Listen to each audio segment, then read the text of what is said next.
Hello everyone, welcome to Unacademy.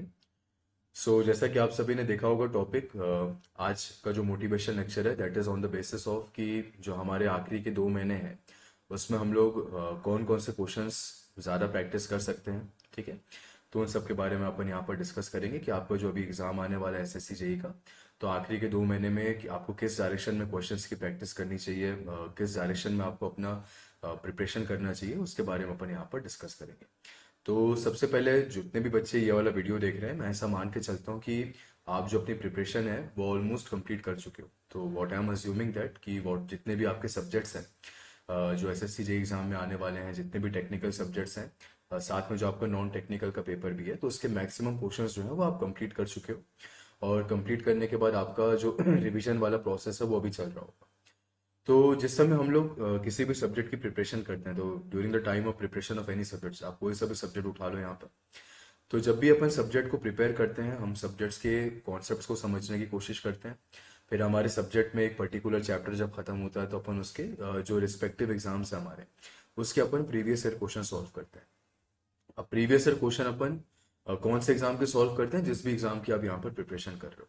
जैसे अभी आप अगर एसएससी जेई एग्जाम का प्रिपेयर कर रहे हो, तो हम यहाँ पर ये बोलेंगे कि आप एसएससी जेई के एग्जाम के पीवाईक्यूज लगाओ। ऐसे करते करते आपका पूरा सब्जेक्ट कंप्लीट होता है। सब्जेक्ट कंप्लीट होने के बाद आपका, ऐसा मैं मान के चल रहा हूँ कि आपके जितने भी चैप्टर्स हैं इस पर्टिकुलर सब्जेक्ट के, उन सारे चैप्टर्स के जो आपके प्रीवियस ईयर क्वेश्चंस हैं जो आपके एग्जाम में पूछे गए हैं, वो आप साथ में बना देते हो। और इसी तरीके से आप बाकी सब्जेक्ट्स की प्रिपरेशन भी करते हो। तो आप चैप्टर कंप्लीट करते हो, चैप्टर कंप्लीट करने के बाद आप उसके पीवाईक्यूज लगाते हो, देन आपका पूरा सब्जेक्ट जो है वो कंप्लीट होता है। अब एक बार जब आपने सब्जेक्ट को कंप्लीट कर लिया along with the questions also, आप वापस से क्या कर सकते हो, अपने इसी एग्जाम के क्वेश्चंस को दोबारा से लगा। तो जिस समय आपने फर्स्ट टाइम अपने प्रीवियस ईयर क्वेश्चन बनाए होंगे, आपको कुछ क्वेश्चंस में डिफिकल्टी गई होगी। अब वो डिफिकल्टी भी अलग अलग टाइप से जा सकती है। जैसे फॉर एग्जांपल, आपने जब क्वेश्चन को बनाया तो न्यूमेरिकल्स आपसे नहीं बन रहे होंगे। आपने जब क्वेश्चंस को सॉल्व किया तो हो सकता है आपने कुछ कॉन्सेप्ट अपना मिस कर दिया होगा। वो कॉन्सेप्ट आपके नोट्स में ज़रूर था, लेकिन जिस समय आपको क्वेश्चन बनाना था, क्योंकि आप ईमानदारी से क्वेश्चन बना रहे थे, और आपने उस कॉन्सेप्ट को वहां पर मिस कर दिया। तो अगर आपने कुछ कॉन्सेप्ट्स वहां पर मिस करे हैं, तो आपको क्या करना है, वापस से उस पोर्शन को रिवाइज करना है जहां पर आपकी वीकनेस है। तो क्वेश्चंस को बनाने से होता यह है कि आपने जो कॉन्सेप्ट पढ़ा है, उस कॉन्सेप्ट में आप कितने वीक हो या कितने स्ट्रांग हो, किसमें, अपने कॉन्सेप्ट में, ये आपको मालूम पड़ता है। कुछ ऐसे भी कॉन्सेप्ट्स होते हैं जो आपके एकदम स्ट्रांग हो जाते हैं, क्योंकि रिपीटेडली नंबर ऑफ क्वेश्चन आप उसके बार बार देखते ही हो कि आपके एग्जाम में बार बार रिपीट हुआ, क्योंकि आप प्रीवियस ईयर क्वेश्चन की बात कर रहे हो तो आप कई साल पुराने क्वेश्चन भी बना रहे होगे, लेटेस्ट 3-4 ईयर से क्वेश्चन भी बना रहे होगे, है ना। तो जो भी रिसेंट आपके एग्जाम हुए उसके भी क्वेश्चन आप बना रहे होगे। तो कहने का मतलब है कि आपको कॉन्सेप्ट में कौन सा पोर्शन आपका स्ट्रांग है या कौन सा पोर्शन आपका वीक है, ये भी आपको मालूम पड़ता है। अब स्ट्रांग पोर्शन तो आपका स्ट्रांग है ही, लेकिन आपको जो ज्यादा फोकस करना है वो अपने वीक कॉन्सेप्ट्स के ऊपर करना है। ये आप कैसे मालूम कर पाओगे, जब आपने कॉन्सेप्ट पढ़ने के बाद क्वेश्चन लगाया। तो आपकी जितनी भी वीकनेस है उसको आपको आइडेंटिफाई करना है और उसको आपको रेक्टिफाई करने की कोशिश करना है। अब रेक्टिफाई करने के लिए आप क्या कर सकते हो, अपने नोट्स को वापस से रिवाइज करो। डिफिकल्ट पोर्शन जो भी लग रहा है उसको, उस पर ज़्यादा ध्यान दो। फिर भी अगर समझ में नहीं आ रहा, आप लेक्चर देख सकते हो, अपने डाउट्स को फैकल्टी से क्लियर कर सकते हो। उसके बाद आपका जो कॉन्सेप्ट है वो रिलेटिवली कैसा हो जाएगा, स्ट्रांग हो जाएगा। इसलिए मैंने बोला कि जब आपका सब्जेक्ट एक बार पूरा कंप्लीट हो जाता है, ठीक है, आपने अभी तक क्या किया था, चैप्टर वाइज क्वेश्चन बनाया था। सबसे पहला काम आपने किया था, आपने जो भी क्वेश्चन यहाँ पर सॉल्व किए थे वो आपने चैप्टर वाइज बनाए। अब जब सब्जेक्ट आपका पूरा कंप्लीट हो गया है, ठीक है, 1 या 2 दिन का समय दो खुद को, और वापस से कंप्लीट सब्जेक्ट के पीवाईक्यू बनाओ जो आपने अभी सब्जेक्ट यहाँ पर पढ़ा है। तो कंप्लीट, और वही एग्जाम के बनाना जिसका एग्जाम आप देने वाले हो। तो कंप्लीट सब्जेक्ट का जो पीवाईक्यू है उसको यहाँ पर बनाओ। और किसी एग्जाम की मैं बात नहीं कर रहा, अभी अगर आप एसएससी की बात कर रहे हो तो आप पढ़ने के बाद एसएससी एग्जाम के ही क्वेश्चन दोबारा बनाओ। ठीक है, तो ऐसा करने से क्या हुआ कि एक सब्जेक्ट के क्वेश्चन आपके 2 बार सॉल्व हो गए। ठीक, सेम चीज आपको यहाँ पर क्या करनी है, अपने बाकी सब्जेक्ट्स में भी करनी है। और रिपीटेडली जो आप यहाँ पर मिस्टेक कर रहे हो, ठीक है, रिपीटेडली आप यहाँ पर जो भी मिस्टेक कर रहे हो, इसको बेटा आप ही को आइडेंटिफाई करना, आपसे कहां पर मिस्टेक हो रही है। ठीक, अब ये चीज आप हर सब्जेक्ट में कर लो, एवरी सब्जेक्ट। तो जो चीज अभी मैंने आपको अभी एक सब्जेक्ट के लिए बताई है, सेम तरीका आपको हर सब्जेक्ट के लिए करना है। ठीक है, ये मैं कब की बात कर रहा हूं, जिस समय आप अपनी प्रिपरेशन कर रहे होगे। तो हर सब्जेक्ट के आपको चैप्टर वाइज पीवाईक्यू, सब्जेक्ट खत्म होने के बाद कंप्लीट पीवाईक्यू। उसके लिए आप क्या कर सकते हो, एक आध दिन का समय ले सकते हो, पूरा सब्जेक्ट फिर से रिवाइज किया आपने, और इसके बाद आपने क्या किया, दोबारा से अगले दिन से उसके क्वेश्चन बनाना स्टार्ट कर दिया। सेम काम आपको हर सब्जेक्ट में करना है। अब ऐसा करने के बाद जितनी भी टोटल आपसे मिस्टेक होती जा रही है उसको देखने की कोशिश करो।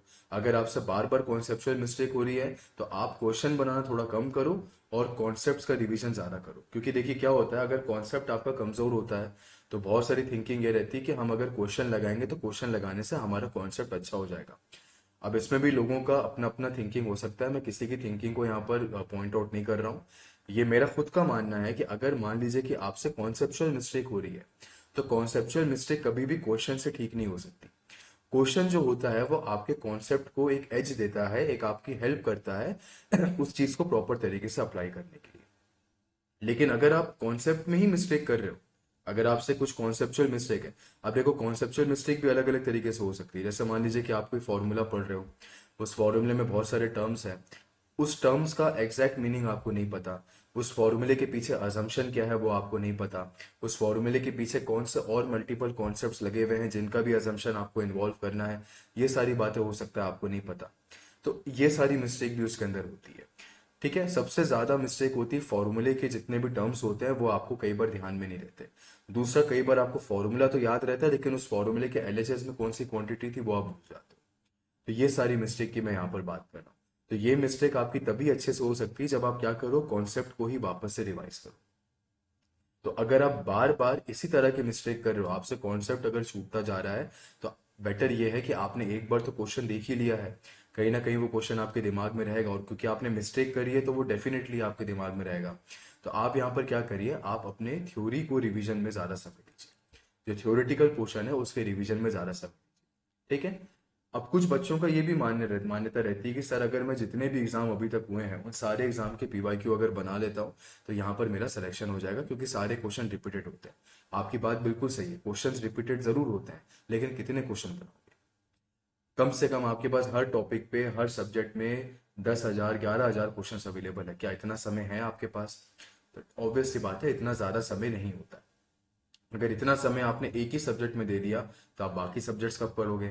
आप टेस्ट कब दोगे? आप नॉन टेक कब पढ़ोगे? नॉन टेक का रिवीजन कब करोगे? टेक्निकल जो आपने पढ़ा उसका रिवीजन कब करोगे? इसलिए ये बात भी दिमाग से निकाल दो कि अगर मैं सारे एग्जाम्स के पीवाईक्यूज करता हूँ तो वो मेरे लिए बेटर है। देखिए, ये सब काम तभी किया जाता है जब आप कॉन्सेप्ट्स में एकदम स्ट्रांग हो चुके हो, आपने एटलीस्ट 2 बार अपने टारगेटेड एग्जाम के पीवाईक्यू लगाए हैं, इसके बाद भी एम्पल ऑफ टाइम अगर आपके पास अवेलेबल है और आप अपने नोट्स की रिवीजन भी कर चुके हो, तब आपको इस स्टेप की तरफ बढ़ना चाहिए, वो भी एक लिमिट तक। ऐसा नहीं कि बनाते जा रहे हो बनाते जा रहे हो बनाते जा रहे हो, ये टोटली रॉन्ग अप्रोच होती है। तो आप क्या करो, आप जैसे कम से कम 2 बार अपने एग्जाम के पीवाईक्यूज लगा लो। उसके बाद अगर आपके पास समय बचता है, अगर आपने सारे सब्जेक्ट्स पढ़ लिए, आपने एक बार रिवीजन भी कर लिया, तब कुछ दिन तक आप किसी और एग्जाम के क्वेश्चन को बना सकते हो। बहुत सारे एग्जाम आपके पास अवेलेबल हैं। ईएससी के क्वेश्चंस आप लगा सकते हो, बीपीएससी के क्वेश्चन आप लगा सकते हो, जेकेएसएसबी के क्वेश्चन लगा सकते हो। मतलब मैं किसी एग्जाम स्पेसिफिक को यहाँ पर हाईलाइट नहीं करना चाह रहा हूँ, मैं जस्ट आपको एग्जाम्पल दे रहा हूँ। अपार्ट फ्रॉम एसएससी, आप इन एग्जाम्स के क्वेश्चन भी बना सकते हो, वो आपके ऊपर डिपेंड करता है। ठीक है, लेकिन ये तभी करना, मैं कंडीशन लगा रहा हूँ यहाँ पर, आपने कम से कम 2 बार, 2 टाइम्स टारगेटेड एग्जाम के पीवाईक्यू कर लिए। आपने टारगेटेड एग्जाम के पीवाईक्यू कर लिए हों, प्लस आपका रिवीजन भी यहाँ पर कंप्लीट हो चुका, रिवीजन भी यहाँ पर आपका कंप्लीट हो चुका हो, तब ये भी आपको करना है, लेकिन ज्यादा समय तक नहीं करना है। ये आप मान के चलो, अगर आपके पास बहुत समय अवेलेबल है तो मैक्सिमम आपको ये काम जो करना है ये 10 to 12 डेज तक ही करना है, उससे ज्यादा नहीं करना है। उससे ज्यादा नहीं करना है। उसके बाद अगर आपको लग रहा है कि अभी भी समय बच रहा है मेरे पास, क्वेश्चंस मेरे से बनते जा रहे हैं, बेटा आप अपने माइंड को शांत रखिए, आप बार बार नोट्स को ही पढ़िए। क्योंकि ये मान के चलो कि अगर आपका रिवीजन अच्छा हो जाएगा, कॉन्सेप्ट्स अगर आपने पढ़ लिए होंगे, तो एग्जाम में जो क्वेश्चन आएगा उसको कॉन्सेप्ट से आप सॉल्व कर सकते हो। ये नहीं कि यार ये क्वेश्चन तो मैंने पहले देखा था, अब मेरे को इसका आंसर याद नहीं आ रहा है, ऐसा मत करना। तो आपका जो मेन फोकस होना चाहिए वो आपके नोट्स के रिवीजन का होना चाहिए। उसके लिए नोट्स आपके बहुत अच्छे से तैयार होने चाहिए। अब नोट्स अगर आपके बहुत अच्छे से तैयार है, आपने अपने हिसाब से उसको लिखा है, आपने कोई अच्छा लेक्चर फॉलो करके लिखा है, बुक से लिखा है, वो आपकी इच्छा, लेकिन वो नोट्स आपको बार बार पढ़ना है। और ये मेक श्योर करिए कि आप जो भी नोट्स बना रहे हो उस नोट्स के अंदर सारे टॉपिक्स आपके कवर्ड, क्योंकि अभी एग्जाम का जो स्कोप है वो इतना वास्ट हो चुका है, क्वेश्चन पूछने की कोई लिमिट नहीं है। क्वेश्चन कहीं से भी कुछ भी उठा के देता है। तो आपको ये मेक श्योर करना है कि आपके जो नोट्स हैं वो प्रॉपर कॉम्प्रिहेंसिव वे में बने हुए हों, इसमें सारे टॉपिक्स आपके कवर्ड होने चाहिए, ये आपको ध्यान रखना है। इसमें एक एक चीज आपकी लिखी भी होनी चाहिए। ठीक है। ऐसा कोई टॉपिक नहीं है जिसको आप छोड़ के जा सकते हो। अगर आपको एग्जाम में अच्छा स्कोर करना है, आपको मैंने पहले वाले वीडियो में भी आपको बताया था, आपको 100% सिलेबस अपना कंप्लीट करना है। तो ये मैंने आपको अप्रोच बताई जिस समय आप अपने सब्जेक्ट्स की प्रिपरेशन कर रहे होते हो और आपने सारे सब्जेक्ट्स पढ़ लिए। तो मेरा जो मेन फोकस है वो आपके खुद के टारगेटेड एग्जाम पे। अब अपन आते हैं जो हमारा मेन टाइटल है कि अगर मान लीजिए कि लास्ट 2 मंथ्स अगर मेरे पास बचे हैं, जैसे एग्जाम को देने के पहले मेरे पास 2 मंथ बचे, तो मेरे को श्योरिटी से कौन से क्वेश्चंस यहाँ पर सॉल्व करने चाहिए। ठीक है। अब जो लास्ट 2 मंथ्स है इसमें आपको जो अपना मेन फोकस रखना है वो रखना है आपके टेस्ट सीरीज पे, या आपको रखना है टेस्ट सीरीज पे। एंड अगेन, क्योंकि मैंने वीडियो शुरुआत ही यहीं से किया था, अगर 2 महीने की आप बात कर रहे हो तो 2 महीने में कंप्लीट प्रिपरेशन की मैं बिल्कुल दावे से बात नहीं करता। प्रिपरेशन करने में समय लगता है बेटा, टेक्निकल भी है, नॉन टेक्निकल भी है। हाँ, अगर इस समय भी आप प्रिपरेशन स्टार्ट कर रहे हो तो कुछ सब्जेक्ट आपके बहुत अच्छे हो जाएंगे, लेकिन 100% सिलेबस 2 महीने में कंप्लीट होगा इसकी चांसेस बहुत कम रहती है। हाँ, अगर आपने पहले कभी पढ़ा हुआ है, आपके कॉन्सेप्ट्स पहले से क्लियर है, आप यहाँ पर फास्ट मोड में भी पढ़ के अपने एग्जाम को निकाल सकते हो। लेकिन अगर कोई फ्रेशर बच्चा है, वो नए सिरे से 2 महीने में पढ़ना चाहता है, तो उसके लिए डिफिकल्ट है। ये एकदम सच बात है। ठीक है, इसमें कोई मैं आपको झूठा दिलासा नहीं दूंगा। तो 2 महीने में आप क्या कर सकते हो, अगर फर्स्ट टाइम पढ़ रहे हो तो आप कुछ सब्जेक्ट्स को स्ट्रॉन्ग करके जाओ, नॉन टेक्निकल के भी टेक्निकल के भी, और इसको जाके एग्जाम में अप्लाई कर दो। इसके बारे में हमने पहले भी बात किया, तो यहाँ पर मैं दोबारा उस बात को डिस्कस नहीं करता। जो आखिरी के 2 महीने हैं इसमें आपको टेस्ट सीरीज के ऊपर ज्यादा फोकस करना है। अच्छी टेस्ट सीरीज ज्वाइन करो जिसमें अच्छा सोल्यूशन भी आपको मिले और टेस्ट दे रहे हो तो सीरियसली ईमानदारी से दो। अगला वीडियो में आपको टेस्ट सीरीज के ऊपर ही बना के दूंगा। इसको अच्छे से दो, इसके जो क्वेश्चन है उसको लगाओ। ठीक है। और ये मैं मान के चल रहा हूँ कि आप जब यहाँ पर टेस्ट सीरीज दे रहे हो तो आपका रिवीजन भी एक बार हो चुका है। ठीक है, अगर सब्जेक्ट वाइज दे रहे हो तो सब्जेक्ट का रिवीजन हो चुका है, और यहाँ पर आपने अपने टारगेटेड एग्जाम के पीवाईक्यूज ऑलरेडी बना लिए। तो आपको आखिरी के 2 महीने में बिल्कुल भी डाइवर्ट नहीं होना है कि मैं इसके भी एग्जाम के क्वेश्चन बना लूं, इसके भी एग्जाम के क्वेश्चन बना लूं। भटक जाओगे बेटा, ये फैक्ट बता रहा हूँ, भटक जाओगे, क्योंकि क्वेश्चन की कोई लिमिटेशंस नहीं है। बहुत क्वेश्चन है, बहुत क्वेश्चन है। हम खुद आपको देखिए यूट्यूब पे स्पेशल क्लास पे, सिर्फ मैं ही नहीं, सारे फैकल्टीज आपको कितने सारे क्वेश्चन करवाते हैं। तो आप यहाँ पर आप जो करोगे, आपको क्या करना है, इन 2 महीने में आपको अपने नोट्स एंड कॉन्सेप्ट्स को रिवाइज करना। आपको अपने नोट्स एंड कॉन्सेप्ट्स का यहाँ पर क्या करना है, रिवीजन करना। फ्रीक्वेंटली जितनी बार कर सकते हो करो। बोर नहीं होना है, थकना नहीं है, फ्रस्ट्रेट नहीं होना है। आप जितनी बार पढ़ना चाहते हो पढ़ो। ठीक है। जितनी बार पढ़ोगे, रीड करोगे, आपके दिमाग में वो जाता जाएगा। ठीक है। अब इसके अलावा टेस्ट सीरीज दो। टेस्ट सीरीज में भी बहुत सारे क्वेश्चन अवेलेबल होते हैं आपके पास, इसको दो, टेक्निकल नॉन टेक्निकल। साथ में हम जो आपके लिए यूट्यूब पे या स्पेशल क्लास में या प्रैक्टिस प्रोग्राम बैच में जो आपको क्वेश्चंस करवाते हैं, क्योंकि हमें भी आइडिया है कि किस लेवल के क्वेश्चन आपको यहाँ पर पूछ सकता है, आप इन सारे बैचेस में जितने क्वेश्चन हम एजुकेटर्स आपको पढ़ा रहे हैं, आप उनको सीरियसली यहाँ पर ज्वाइन करो। जैसे आज रात को मेरा यूट्यूब सेशन है, आज वीडियो अपलोड हो जाएगा 16 तारीख को, आज रात को ही मेरा सेशन है। तो आप मिक्स क्वेश्चन का है, आप पढ़ के आइए, आप पढ़ के आइए, ईमानदारी से क्वेश्चंस लगाइए। स्पेशल क्लास में भी हम लोग क्विज लेते हैं, वहां पर पोल्स के थ्रू आप लोग आंसर करते हो। पढ़ के आओ सीरियसली वीडियो को, मतलब सीरियसली आप वहां पर क्वेश्चंस को अटेम्प्ट करो। नहीं बन रहा है विद इन द टाइम, आपसे सॉल्व नहीं हुआ, टाइम कम पड़ गया, कोई बात नहीं, एटलीस्ट क्वेश्चन आपको आता था, उसके कॉन्सेप्ट्स आपको आते थे, बस वो देखो। ठीक है। बिल्कुल भी इस टाइम पे डाइवर्ट मत होना कि आपको यहाँ पर इस एग्जाम के भी क्वेश्चन बनाने चाहिए, आपको ईएससी के क्वेश्चन, क्योंकि लास्ट के 2 महीने में बेटा अपने माइंड को शांत रखना है आपको। और अगर ज्यादा इस तरीके से डाइवर्ट होके आप बहुत सारे क्वेश्चंस अपने आप से बनाने लगोगे तो कहीं ना कहीं नुकसान होगा। आप यहाँ पर नोट्स को रिवाइज करो, आप टेस्ट सीरीज दो। ठीक है। हम जो आपको यूट्यूब पे स्पेशल क्लास में या प्रैक्टिस प्रोग्राम बैच में क्वेश्चंस करवाते हैं, बस उनको करो। अभी हमारा प्रैक्टिस प्रोग्राम बैच भी आ जाएगा आपके एसएससी जेई के लिए, उसको ज्वाइन करो। यूट्यूब पे हम करवाते हैं क्वेश्चन। पिछले 2 साल से मैंने खुद आपको इतने क्वेश्चंस करवा दिए, मान के चलिए हर सब्जेक्ट में मैंने कम से कम आपको 400-500 क्वेश्चन करवाए, यूट्यूब पे भी स्पेशल क्लास पे भी। तो मल्टीपल क्वेश्चंस अवेलेबल है, आज के टाइम पे भी हम करवाते हैं, सारे फैकल्टीज करवाते हैं आपको। उनके सेशंस को अटेंड करिए। भले अगर आपको लग रहा है कि लंबे लंबे सेशन है तो आप 1 घंटा देखिए, कोई दिक्कत नहीं है, लेकिन आप ये सब तरीके से करिए। अगर आप यहाँ पर कोई ना कोई बुक उठा के यहाँ के क्वेश्चन वहां के क्वेश्चन बना रहे हो, वो अप्रोच मेरे हिसाब से सही नहीं है आखिरी टाइम पे। ठीक है, तो आखिरी समय में आपका फोकस होना चाहिए इनके ऊपर। ठीक है, प्लस किसी पर्टिकुलर सब्जेक्ट का आपका अगर कोई छोटा मोटा टॉपिक बचा है या कोई कंफ्यूजन वाला टॉपिक है तो उसको क्लियर करो। उसके भी रास्ते हैं आपके पास। आप लेक्चर देख के कर सकते हो, बुक से कर सकते हो।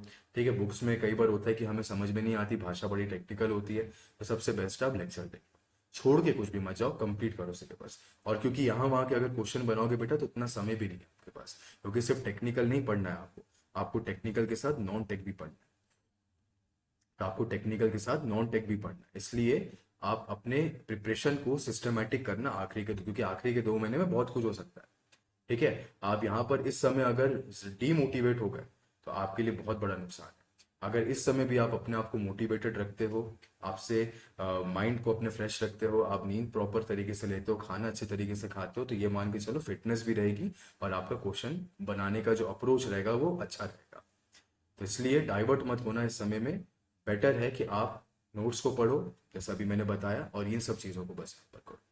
ठीक है, मैं वैसे तो किसी बुक का नाम यहाँ पर नहीं लेता हूँ, यूथ पब्लिकेशन की बुक बहुत अच्छी है, उसमें मतलब पहली ऐसी जो बुक है जिसमें सारे एग्जाम से क्वेश्चन अवेलेबल है। लेकिन लास्ट के 2 महीने में मैं आपको उस बुक से सॉल्व करने का रिकमेंडेशन नहीं दूंगा, ये मेरा अप्रोच है। ठीक है, क्योंकि अगर आपने उसको बनाया तो क्या है, उसमें खत्म नहीं होने वाली है चीज़ें। एई का अलग है, जेई का अलग है, कितना बनाओगे बेटा, कितना बनाओगे, इतने सारे क्वेश्चन है उसमें। ठीक है, तो जब शुरुआत में आप प्रिपरेशन कर रहे हो, समय बच गया बहुत सारा आपके पास, तब बनाइए ये सब चीजें। वो भी जब आपने अपने पीवाईक्यू बना लिए हैं उसके बाद अगर समय है तो, नहीं तो वो भी करने की जरूरत नहीं। ठीक है, हम खुद आपको इतने क्वेश्चन करवा रहे थे कि आपको और कुछ करने की जरूरत नहीं। तो डाइवर्ट मत होना, मेरा कहने का, ये वीडियो बनाने का सबसे मेन पॉइंट यही है कि don't get diverted in the last 2 months. Stay focused in what you are preparing. Revise your notes multiple number of times because questions are going to be asked from the concepts, not from the previous year question. इस approach को ध्यान में रखना। तो जो question होते हैं वो कॉन्सेप्ट से पूछे जाते हैं, प्रीवियस ईयर क्वेश्चन को ध्यान में रखते हुए नहीं होते। इनफैक्ट प्रीवियस ईयर क्वेश्चन भी जो आपके आए हैं वो कॉन्सेप्ट्स के ऊपर आए। ठीक है, कुछ कॉन्सेप्ट्स ऐसे होते हैं जिसके ऊपर repeatedly number of times questions बहुत ज्यादा पूछे जाते हैं, तो उनको आप ज्यादा फोकस करो। जो आपको लग रहा है कि यार ये तो बहुत लीस्ट है, ये तब करना जब मैं लास्ट लास्ट के टाइम की बात कर रहा हूँ, शुरू से मत करना ये अप्रोच। जब पहली बार पढ़ रहे हो तो टारगेट रखो पूरे सब्जेक्ट को पढ़ना। लास्ट का जो कुछ समय बचा है आपके पास, उसमें अगर आपको लग रहा है कि ये कॉन्सेप्ट बहुत डिफिकल्ट है, लेक्चर देखने के बाद भी समझ में नहीं आ रहा है, क्वेश्चन भी इससे बहुत अभी तक कम पूछे गए हैं, तो वहां पर थोड़ा बहुत आप रिस्क ले सकते हो। उस क्वेश्चन का फिर भी एक बार थोड़ा बहुत जानकारी लो और छोड़ दो। लेकिन जब प्रिपरेशन पहली बार कर रहे हो तब तो आपको सब कुछ पढ़ना है। ठीक है, तो ये एक छोटी सी इन्फॉर्मेशन थी आपके लिए। मोर ओवर जो अभी हमारा लेटेस्ट बैच भी स्टार्ट हुआ है, इसके बारे में भी इन्फॉर्मेशन दे दूं आपको। तो फ्रीडम बैच हमारा अभी स्टार्ट हुआ था, जिसमें 5999 का कोर्स था, और 2 साल के कोर्स में आपको 6 मंथ्स का एक्सटेंशन भी मिल रहा था। तो 1 ईयर के कोर्स में आपको 4 मंथ्स का एक्सटेंशन मिल रहा है, और 2 ईयर का कोर्स अगर लेते हो तो आपको स्ट्रेट अवे 6 मंथ्स का एक्सटेंशन। इसको अवेल करने के लिए आप मेरा रेफरल कोड यूज कर सकते हो, परन13। और ऑफर जो है हमारा वो 19 अगस्त तक एक्सटेंड कर दिया गया है। ठीक है, बाद में ये ऑफर रिपीट नहीं होगा। तो बेटर है कि अगर आपने प्रिपरेशन नहीं करी तो आप प्रिपरेशन स्टार्ट कर दो। ठीक है, और इसको अगर अभी परचेस करते हो तो आपके नेक्स्ट ईयर के लिए भी हेल्पफुल हो जाएगा। तो अगर अगले साल आप पेपर देने वाले हो 2026 के लिए, तो अभी से आप यहाँ पर प्रिपरेशन स्टार्ट कर दो, क्योंकि एक साल तो मान के चलो इफेक्टिव प्रिपरेशन में लगी जाता है, टेक्निकल भी पढ़ना है, नॉन टेक्निकल भी पढ़ना है। 13 अगस्त को अभी हमारा लेटेस्ट बैच स्टार्ट हुआ था, जिसमें इन्वायरमेंटल इंजीनियरिंग स्टार्ट हुआ था। इसके पहले मेरा सर्विंग भी स्टार्ट हो रखा है इसमें, और आपको इस गोल में मैंने सारे सब्जेक्ट्स करवा दिए हैं। एक स्ट्रक्चर बचा था जो मैं अभी करवाना चाहता था, पर स्ट्रक्चर अभी गेट गोल में स्टार्ट हो गया, तो उसमें पढ़ा रहा हूँ। ठीक है, एनीवेज इसमें भी आ ही जाएगा। तो जो डिस्काउंट्स अवेल करना चाहते हो उसके लिए आप मेरा कोड यूज कर सकते हो, परम13। ठीक है, सीरियसली प्रिपरेशन करिए, सारे सब्जेक्ट्स आपको अच्छे से करवा रखे हैं, डिटेल में करवा रखे हैं। इसको ज्वाइन करिए, बहुत अच्छे फीचर है हमारे ऐप में। रेज अ हैंड ऑप्शन है, क्लास के क्वेश्चन पोल में ओपन बनाते हैं। तो लिमिटेड समय में इसमें भी पार्टिसिपेट किया करो आप लोग। प्रैक्टिस प्रॉब्लम्स एंड वर्कबुक्स हमने आपको दे रखी है बहुत सारी। बहुत कम डेटा कंजम्पशन आपका होता है इस ऐप में। सबसे अच्छी बात है, जो भी लाइव लेक्चर होता है वहीं का वहीं पीडीएफ डाउनलोड कर लो। दूसरा, हैंड रिटन नोट्स भी हमने ग्रुप में शेयर कर रखे हैं, तो नोट्स निकाल लो, समय कम है, अगर आपके पास लेक्चर देखो प्रिंट करवा लो नोट्स का। डिजिटल नोट्स चाहिए तो आप उसको डाउनलोड कर सकते हो, सब कुछ अवेलेबल है आपके पास। जितनी बार आपको लेक्चर देखना है उतनी बार आप यहाँ पर लेक्चर देख सकते हो। तो लिमिटेड ऑफर अभी एप्लीकेबल है, इसमें अच्छा एक्सटेंशन मिल रहा है आपको। कम से कम 1 साल का कोर्स तो आप यहाँ पर परचेस करके 4 महीने एक्सटेंशन भी मिल जाएगा, तो अगले साल के एसएससी के पहले पहले आपका पूरा पूरा जो सिलेबस है वो कंप्लीट हो जाता है। ठीक है, तो एक मेरी तरफ से एक छोटा सा मोटिवेशन था आप लोगों के लिए। So I wish you all the best. Thank you everyone, may God bless you.